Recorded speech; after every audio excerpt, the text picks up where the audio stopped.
안녕하십니까, 대산입니다. 반갑습니다 여러분. 엘리어트 파동이론 기본 법칙 네 번째 시간, 지난 시간에 이어서 여러분들하고 공부하는 시간을 갖겠습니다. 일단 지난 시간에 했던 게 이제 그 절대 불가침의 법칙 저희가 공부했었죠. 세 가지 법칙 꼭 기억하셔야 되고요. 요번에 할 시간은 4번 파동의 법칙, 그 다음에 파동 변화의 법칙, 파동 균등의 법칙, 이렇게 세 가지 공부를 하겠습니다. 그러면 지난 시간에 배웠던 그 절대 불가침의 법칙은 아주 엄격한 절대 불가침 법칙입니다. 그래서 이거는 절대로 깨면 안 된다. 그래서 꼭 여러분이 참고하셔야 되고요. 계산할 때 아주 좋습니다. 그래서 여러분들이 유념하셔서 카운터 하셔야 되고요. 근데 이제 지금부터 말씀드린 그 4번 파동의 법칙과 그 나머지 법칙들은 덜 엄격합니다. 꼭 지켜야 되는 건 아니고 이런 경향이 많다. 그래서 보통 이제 요거를 우리는 준칙, 가이드라인 정도로만 여러분이 생각하시면 되겠습니다.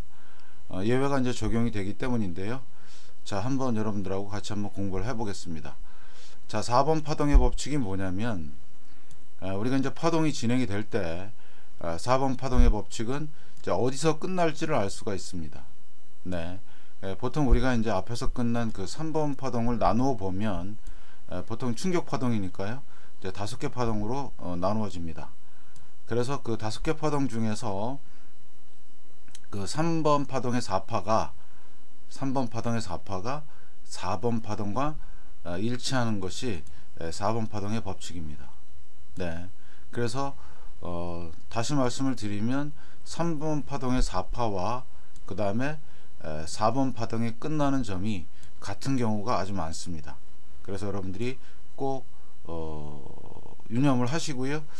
그 다음에 한 가지 더 말씀을 드리면 이렇게 돼서 자, 파동이 이렇게 자 1파, 그 다음에 2파, 그 다음에 이제 3파 이렇게 진행이 됐지 않습니까? 그러면 3파도 충격 파동이니까 1파, 2파, 3파, 그 다음에 자 4파, 그 다음에 5파 이렇게 진행이 되겠죠. 그러면 요 4번 파동은 여기, 네, 그래서 3번 파동의 4번 파동의 저점과 그 다음에 4번 파동의 이렇게 저점이 이렇게 일치하는 경향이 많다. 그 다음에 한 가지 더 말씀을 드릴 게 4번 파동은 3번 파동의 몇 프로, 보통 몇 프로 돌린다고 말씀을 드렸죠. 네, 38.2% 되돌리는 수준. 그러면 요 파동이 4번 파동일 가능성이 확률이 아주 높다, 이렇게 여러분이 기억하시면 됩니다.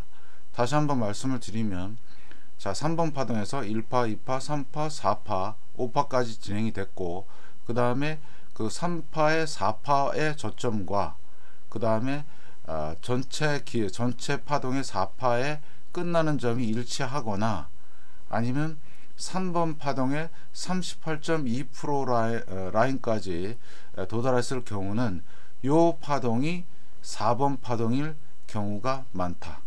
그래서 우리는 4번 파동이 언제 끝나는지를 확실하게 알 수 있다. 네, 그래서 여러분들이 이렇게 참고하시면 되겠습니다. 자, 다음 보시면요. 네, 다음을 잠깐 보시면, 자, 그래서 우리가 보통 이제 이 4번 파동의 법칙은 아주 실전에서 아주 유용하게 활용이 됩니다. 앞서 제가 그 3번 강의에서 환율 3파를 이렇게 계산했죠. 네, 그래서 요거를 이제 이렇게 파동이 나왔을 경우에 5개로 나누어 봅니다. 그러면 우리가 4번 파동의 값을 알 수가 있습니다. 그리고 3파를 여기서부터 여기 진행된 요 3파를 38.2% 라인 되돌림 값을 계산해서 4파의 가격을 미리 우리가 예상을 해 볼 수가 있습니다. 그러면 자 4번 파동이 결정이 되면 자 우리는 5번 파동이 남아 있다는 걸 알 수 있죠. 네, 그래서 여러분하고 저의 목적은, 자 모든 시장에 참여하는 목적은 뭐죠? 여러분들 가장 중요한 건데요. 네, 싸게 사서 비싸게 파는 겁니다. 돈을 버는 거죠. 근데 보통 사람들은 어떨까요? 네, 그렇게 못합니다. 그래서 살아남기가 참 힘들고요. 그래서 우리가 만약에 예를 들어 3번 파동 막바지에 더 올라갈 줄 알고 이제 많은 물량을 샀습니다. 근데 이제 보통 우리가 1파, 2파, 3파, 그 다음에 4파, 3파 진행 중에 이 고점에서 샀어요. 근데 이렇게 내려갔습니다. 그러면 보통 사람들은 이 내려가는 하락을 참지를 못합니다. 그래서 어떻게 합니까? 손실을 줄이게 팝니다. 그런데 파동을 알면, 아니면 4번 파동의 법칙을 알면 하락한다고 보통 우리가 그냥 손해보고 파는 걸 손절매라고 하지요. 그런 일은 없겠지요. 네, 이 파동을 알면 이제 더 많이 사겠습니다. 저 같으면은. 네, 그렇습니다. 그래서 여러분들한테 실전에 아주 유용하다고 말씀을 드리는 겁니다. 그래서 4번 파동의 법칙, 네, 실전에 유용한 법칙이다, 이렇게 여러분이 좀 보시면 되겠고요. 자, 다음 법칙을 좀 보겠습니다. 다음 법칙을 보시면요, 네, 자, 파동 변화의 법칙이라고 하는 겁니다. 파동 변화의 법칙은 뭐냐면, 여기는 그냥 설명만 드리겠습니다. 앞서 제가 설명드린 1, 3, 5 파동은 상승 추세 맞죠? 그 다음에 2, 4 파동은 하락 추세, 조정 파동. 그 다음에 큰 하락 추세에서 AC 파동은 하락 추세이고, 그 다음에 B파 반등 상승 추세라고 말씀을 드렸습니다. 그럼 우리는 항상 그렇게 얘기하죠. 상승 추세 다음엔 반드시 하락 추세가 온다. 그러면 상승과 하락을 반복한다.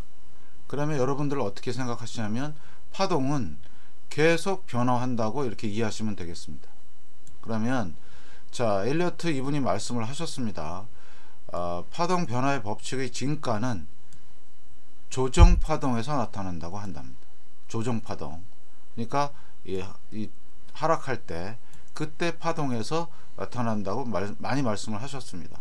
그러면 우리가 상승 파동에서 2번 파동과 4번 파동이 조정 파동이라고 말씀을 드렸죠. 근데 이 조정 파동에서 이제 패턴과 구성의 변화가 나타납니다. 이건 나중에 아주 자세히 제가 말씀을 드릴 겁니다. 그럼 만약에 예를 들면 2번 파동에서 자, 플랫이라는 패턴이 나타나면 4번 파동은 네, 지그재그로 나타날, 지그재그라는 패턴으로 나타날 가능성이 높다. 반대도 성립이 되고요.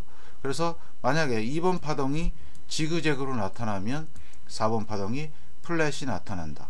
또는 삼각형 패턴으로 나타날 확률이 아주 높다. 이렇게 여러분 보시면 되겠습니다. 또 2번 파동이 아주 단순한 형태로 나타나면 4번 파동은 아주 복잡한 형태로 나타난다. 그래서 그 반대의 경우도 성립합니다. 4번 파동이 단순하면 2번 파동은 복잡한 형태로 나타난다. 이렇게 보시면 되겠습니다. 그래서 자, 이거는 상승 파동에 대한 얘기고요. 자, 큰 하락 파동에서는 A 파동이 플랫 형태로 나타나면 자, B 파동은 거꾸로 뒤집는 지그재그 형태로 나타나는 것이 일반적입니다. 네. 그래서 반대로 만약에 A 파동이 지그재그 형태로 나타났다면 자, B 파동은 거꾸로 뒤집은 플랫이 될 가능성이 높습니다. 자, 그래서 즉 변화한다는 얘기죠. 네. 그래서 앞이 어떤 형태로 나타나면 다음이 어떻게 변하고, 그 다음에 앞이 단순하면 뒤에는 복잡하고, 앞이 복잡하면 뒤에가 단순하고, 이런 식으로 나타난다는 거죠. 그래서 그러면 가장 중요한 말인데요, 여러분들, 요게 뭐냐면, 자, 변화의 법칙에서는 만약에 2번 파동이 패턴이 형성이 됐잖아요, 단순하게. 그러면 4번 파동이 복잡한 형태로 된다. 예상을 할 수가 있습니다. 예상. 아주 유용하겠죠? 네. 그 다음에 만약에 A 파동의 패턴을 우리가 알면 자, B 파동의 패턴도 우리가 예상할 수가 있습니다. 아주 유용한 팁이 되겠습니다. 파동의 법칙에서. 그래서 이렇게 파동의 법칙을 자세하게 다루시는 분들이 거의 없습니다. 제가 아마 손에 꼽을 것 같습니다. 그래서 여러분들이 이 파동의 변화의 법칙을 잘 좀 적용을 하시고요. 네. 나머지 한 개 법칙은 다음 시간에 이어서 제가 여러분들하고 같이 공부하겠습니다. 여러분의 구독, 알람, 좋아요 부탁드립니다. 대산이었습니다.